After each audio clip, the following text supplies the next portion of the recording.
3 days before Thanksgiving, my father called and told me not to come home. Not because of a fight, not because of money, but because his wife Chloe said I made her uncomfortable. I was his biological daughter. And somehow, I didn't belong in my own family.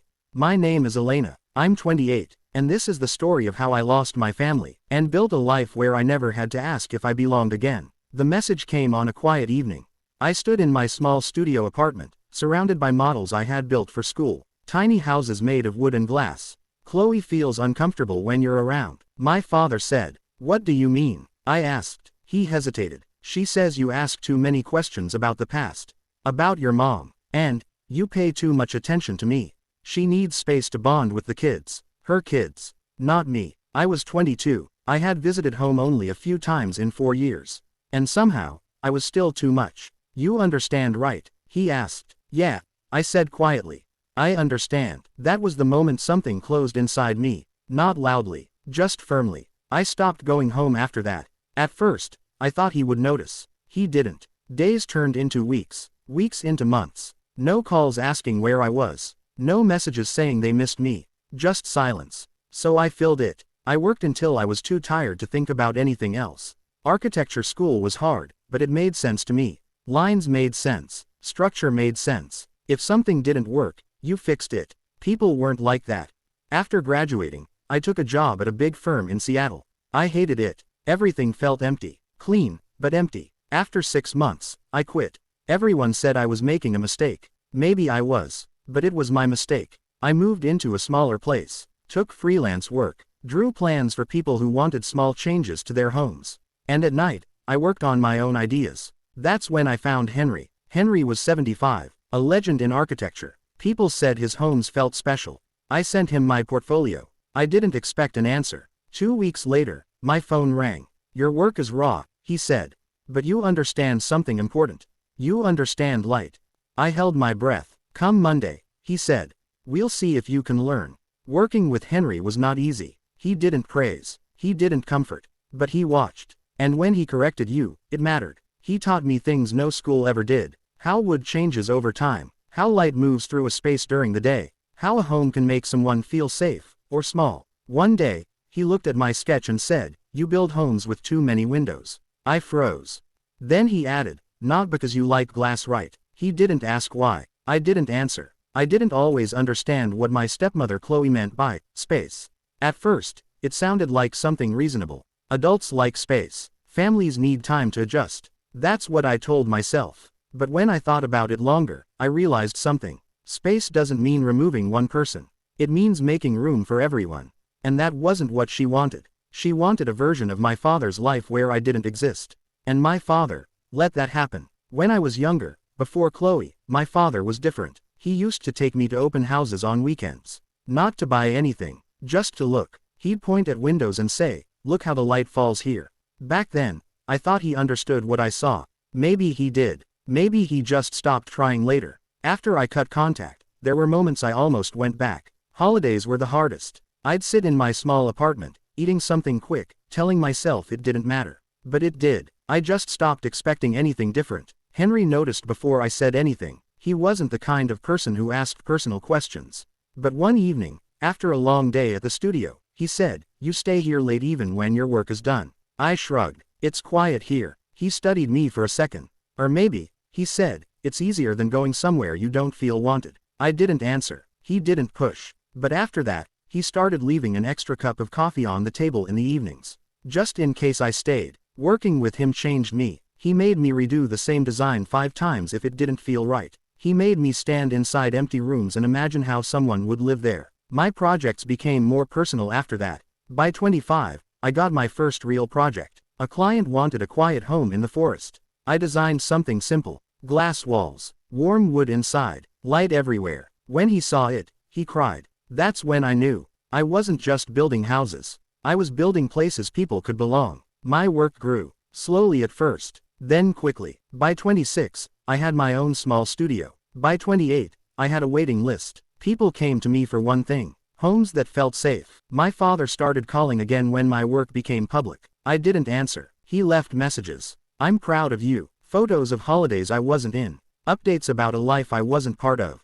I listened to some. Then I stopped. Then Chloe emailed me. We had never been close. Her message was polite, like nothing had happened. She wanted me to design a house for her daughter, with a family discount. I stared at the email, then deleted it. My life moved on. I bought land on Bainbridge Island. At the time, I told people it was for work. A new project, a fresh start. That wasn't the full truth. I wanted space, quiet, something that belonged only to me. That's where I met Jamie. Jamie was 30, a landscape architect. He didn't just look at land, he understood it. The way light moved through trees, the way open space could feel intentional. We started working together. At first, it was simple: plans, measurements, discussions about materials. But slowly, it changed. We stayed longer after meetings.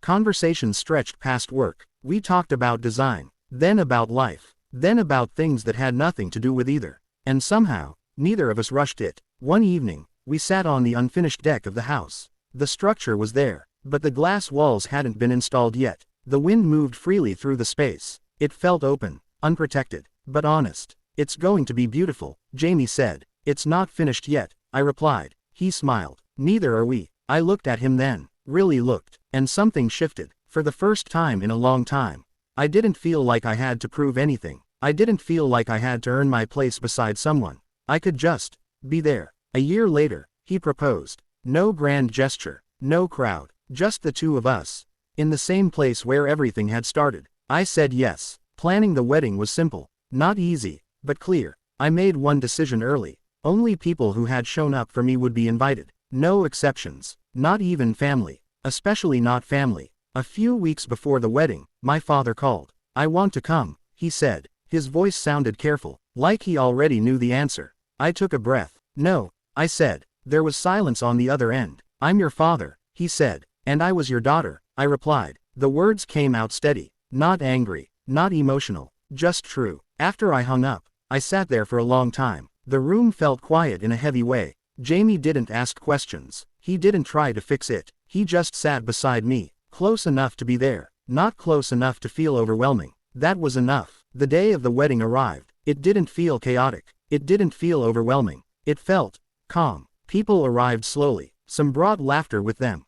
Others brought a quiet kind of warmth. No tension. No forced conversations. No pretending. Just people who wanted to be there. Henry stood at the front, adjusting his jacket. He looked like he regretted agreeing to this. But when he saw me, his expression softened. "You did well," he said quietly. That meant more than anything else that day. The ceremony was simple. No long speeches. No unnecessary traditions. Light moved through the trees and fell softly across the space. It felt natural, unforced. Right. As the evening faded, I stepped toward the edge of the deck. The glass walls reflected everything. The trees, the sky, the people inside. For a moment, it all blended together. Nothing separate, nothing missing. Just one complete picture. Later that night, I checked my phone. 6 missed calls from my father. I stared at the screen for a moment. Then I turned it off. Months passed. Life didn't suddenly become perfect, but it became steady. Work continued. Projects came and went, but something inside me had changed. I stopped waiting. Not all at once, but gradually. I stopped waiting for calls, for apologies, for explanations. I stopped expecting people to become who they weren't. That shift changed everything. One afternoon, months later, I was at the studio reviewing plans. My assistant knocked lightly on the door. "There's someone here to see you," she said. "Do they have an appointment?" I asked. She hesitated. "No, but I think you should decide." Something in her tone made my chest tighten. I stepped out into the reception area. And there he was, my father. He looked older than I remembered. Not just older, tired, like time had caught up with him all at once. "Hi, Elena," he said. Hearing my name like that felt strange. Familiar, but distant. "Hi," I replied. We stood there for a moment, both unsure what came next. "Can we talk?" he asked. I thought about saying no. I almost did, but then I nodded. We walked outside and sat on a bench across the street. There was space between us. Not much, but enough. "I didn't come to ask for anything," he said quickly. "I just wanted to see you." I didn't respond. "I drove up this morning," he continued. "I wasn't even sure you'd agree to talk." "I almost didn't," I said honestly. He nodded. "That's fair." He looked down at his hands. "I saw your house," he said. "From the road." My chest tightened slightly. "I didn't go in," he added. "I just stood there. I waited." "It looks like peace," he said. That surprised me. I've been thinking, he continued, about everything. I told myself I was keeping things balanced. He shook his head. But I wasn't. I chose the easier path. And the easier path was losing you slowly. The honesty landed differently this time. Not because it fixed anything, but because it didn't try to. I don't expect forgiveness, he said. I looked at him. I just needed to say it to your face. I was wrong. Simple words. No excuses. No shifting blame. Just truth. I took a slow breath. I know, I said. He blinked. You know, I've known for a while, I said. That's why I stopped being angry. He swallowed hard. Does that mean? I hesitated. For a moment, I looked past him. At the street. At people walking by. At a life that kept moving, no matter what we decided here. It doesn't mean things go back, I said slowly. He nodded. I understand. But, I added, that word felt heavier than anything else I had said. He looked up, hopeful, careful, but it doesn't have to stay like this either. He didn't speak, like he didn't trust himself to. We can start small, I said. Conversations. Sometimes. No expectations. No pretending. Just honesty. His eyes softened. I can do that, he said quietly. I'll do it right this time. I didn't respond to that. Not because I didn't hear him, but because this wasn't something words could prove. We sat there for a while after that. Not talking much, but it felt different. Not heavy. Not finished. Just open. When we stood up, he hesitated. Thank you, he said. For this. I gave a small nod. Take care of yourself, he added. You too, I replied. And that was it. No promises. Just a beginning that didn't need to be announced. That night, I told Jamie. He listened quietly. How do you feel? He asked. I thought about it. Careful, I said. And a little hopeful. He nodded. That sounds right. The first call came a week later. Short, awkward, mostly silence between sentences. But it wasn't uncomfortable, just unfamiliar. We spoke again the next week. Then again. Slowly. Something started to build. Not what we had before. Something new. Something quieter. One day, he asked, "Can I see the house?" I paused. Then I said, "Not yet." He didn't argue. "Okay," he said. That mattered more than anything. Months passed. The conversations became easier. Less careful. More real. He stopped trying to explain the past. And started paying attention to the present. One afternoon, I said, "You can come see it." There was a pause on the phone. "Are you sure?" he asked. "Yes," I said. The day he arrived, the sky was clear. Light moved through the trees the way it always did. Calm. Steady. Jamie was there with me. Not in front. Not between us. Just present. When my father stepped onto the deck, he stopped. Really stopped. Like he didn't want to miss anything. The glass walls reflected the trees, the sky, the three of us standing there. He started, then stopped. "Yeah," I said quietly. "It is." He walked slowly through the space. Not touching much, just looking, taking it in. "You built this," he said. "Yes." There was something in his voice. Not pride, something softer. "I'm glad you did," he said. After that, he didn't become a constant part of my life. And that was important. He visited sometimes, called sometimes, showed up, carefully, respectfully, like he understood that this place, this life, was something he had to be invited into, not something he could claim. A year passed. The seasons moved through the house. And through it all, life stayed balanced. Not perfect, but real. Work grew, but it didn't take over.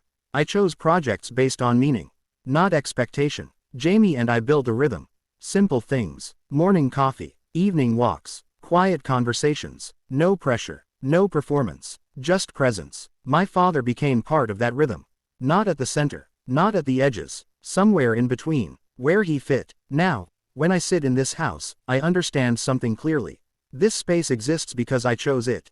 Every wall, every window, every person inside it. Nothing here is accidental. Nothing here is forced. I used to design homes with a lot of glass because I thought I wanted light. Now I know the truth. I wanted honesty, transparency, spaces where nothing important could be hidden. My father once asked if I would ever open that door again. I didn't answer then. I know the answer now. Some doors don't open the way they used to. They don't lead back. They lead forward, to something smaller, quieter, but real. And the windows I built, they stay open, for light, for people who choose to be here, for people who learn how to stay, for a life built piece by piece, without anyone's permission. And that is enough.